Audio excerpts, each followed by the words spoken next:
to our maths lesson this afternoon. Today we're going to be talking about reciprocal functions, so 1c.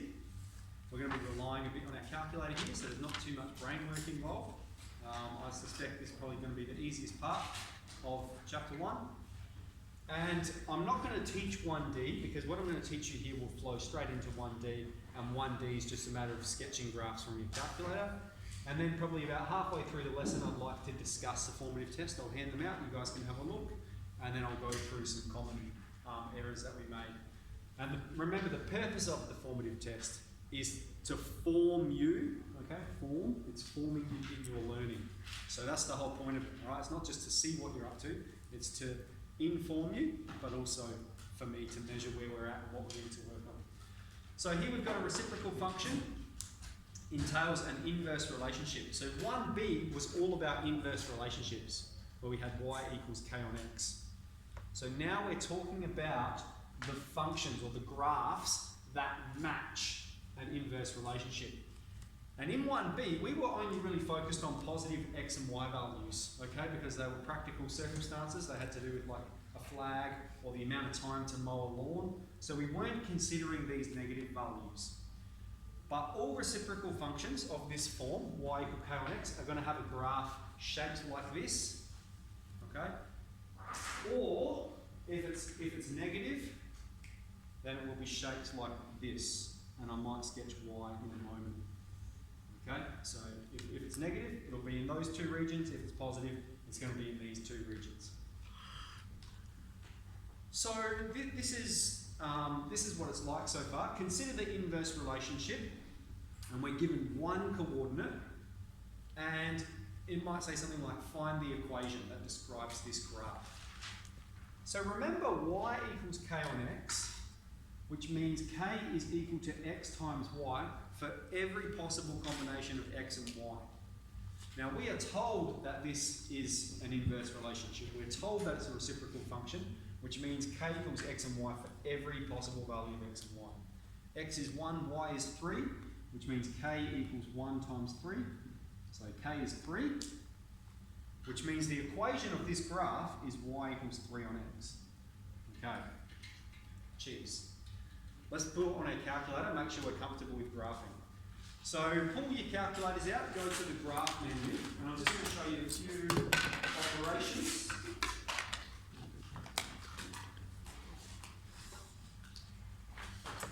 So what we're just going to graph this function, okay? 3, and then this button here is the fraction button, 3 on top of, and when we put in x, we need to make sure we use the x theta t button, the one on the left in the center, just below your alpha button. That is going to be our variable. So we've got 3 on top of x, and we can enter to graph it. Now yours will look different. Okay, because the first thing we need to know about using our calculator is our V window.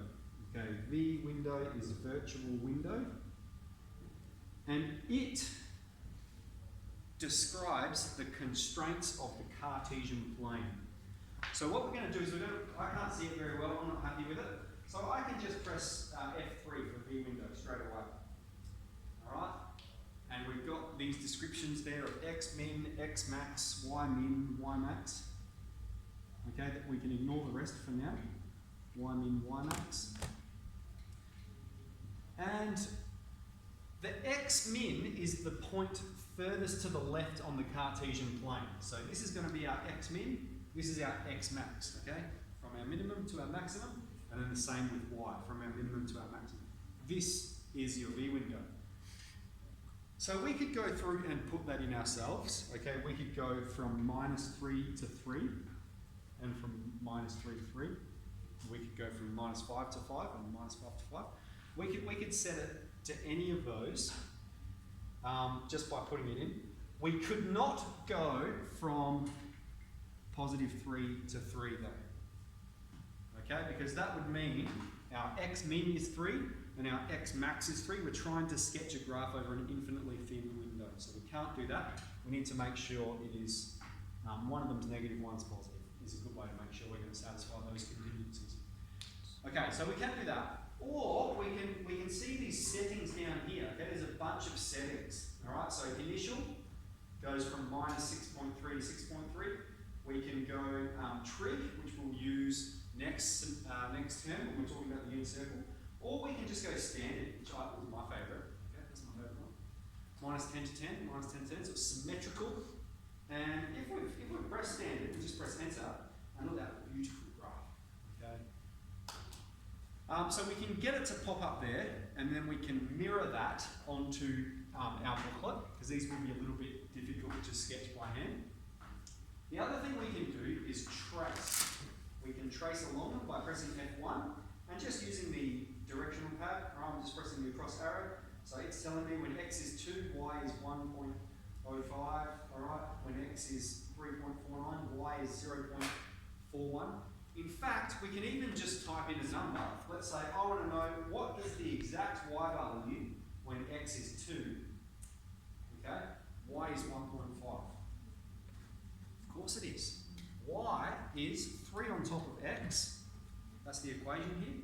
I've said x is 2, so y is 3 on top of 2, that's 1.5. Right? So we can work it out from here. We can work it out on our calculator as well. You could put in minus 2. But it's a good way to understand what's happening to the equation. Okay, so that's pretty much what you're going to be doing in 1C and 1D. You're going to be doing a few of these calculations, and then you're going to be doing some graphing. And you're going to be graphing stuff like, okay, what about y equals 1 on x? What about y equals 2 on x? What about y equals 3 on x? And we're trying to describe what happens as we change this number. I'm not going to go into it. You're just going to be able to try and describe that in your own words. You're going to observe it. Okay. So that's an explanation here and here.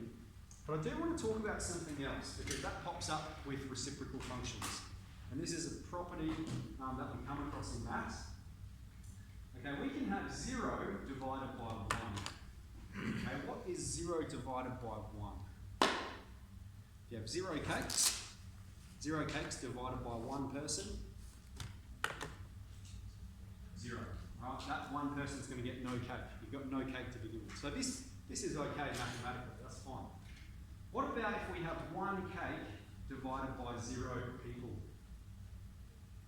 Undefined, okay? We get math error. That's what pop up in your calculator, math error. Math error, it's what we call undefined. What does undefined mean? Okay, I'm going to illustrate this to you.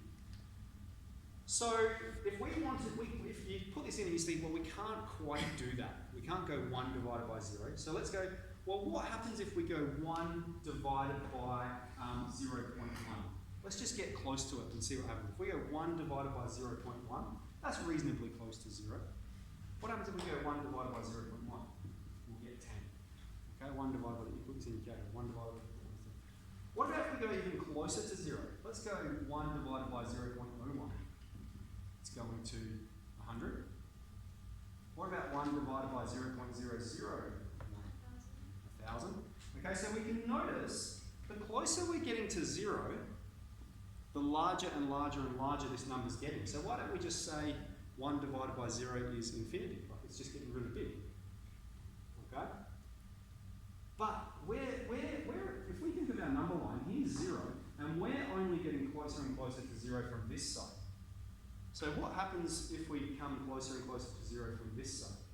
Right? So let's say, what if we divide by minus 0.1? We'll get minus 10. If we divide by minus 0.01, we'll get minus 100. If we divide by minus 0.001, we'll get minus 1,000. And so what we notice is the closer we get to 0 from the positive side, the further it's going this way. And the closer we get to 0 from the negative side, the further it's going this way. So we sort of have these ideas that are conflicting, right? The closer we get to 0, it's going up here, but then the closer we get to 0, it's going down here.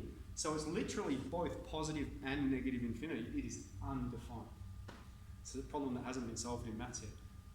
1 divided by 0. So we cannot divide by 0, okay? Math error, but we can perform this operation. And think about it in terms of cakes. Excellent. Let's get into 1C and 1D.